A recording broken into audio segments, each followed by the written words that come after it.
Disastrous effects are in the streets and homes in our community. And that's what I'm responsible for. Now on News 8 at 10 o'clock, outrageous and unacceptable. That's how Mayor Hogsett and other city leaders described the recent spike in crime here in Indianapolis. Good evening, everyone. I'm Phil Sanchez. And I'm Brooke Martin. Mayor Hogsett and IMPD Chief Randall Taylor called the media together to talk about the city's response to this growing violence. But as News 8's Demi Johnson reports, no clear answer or plan was shared. Mayor Hogsett talked about programs already in place and how some grant money would be used. But when it came to immediate changes, he and other city leaders didn't have much to share. Homicides have skyrocketed. Obviously, we're not doing enough. It does not happen overnight.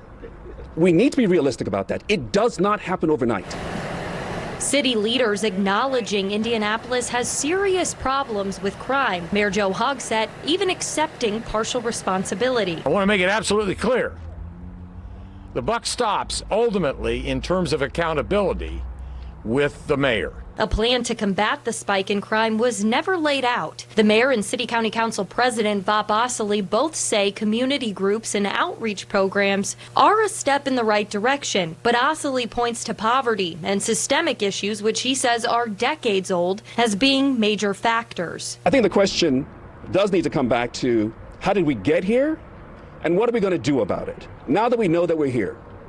And I would ask our media to push on that, to drive that home so that we all understand the roles that we have played and the roles that we can play going forward. After asking several times how the city got to this point and what can be done right now to help, a clear answer was never given. All of these things, as the president said, really show an overall impoverishment in too many sectors and in too many neighborhoods across too many stratas of our city.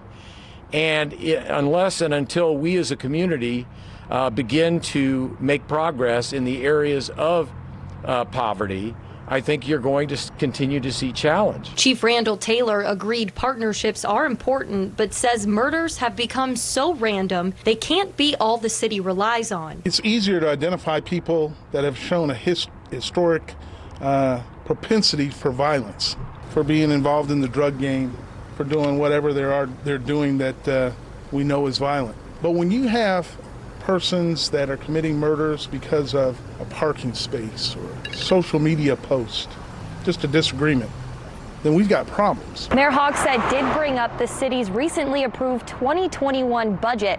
Part of that will be used to hire more IMPD officers. But when asked about possibly vetoing Proposal 237 that was voted on last night and does take some power away from IMPD, Hogsett said at this point, because of overwhelming support from the City County Council, he's inclined to sign it. However, he did say he needed to go back and read through all of the amendments before he could make a final decision. In Indianapolis, Demi Johnson, Wish TV.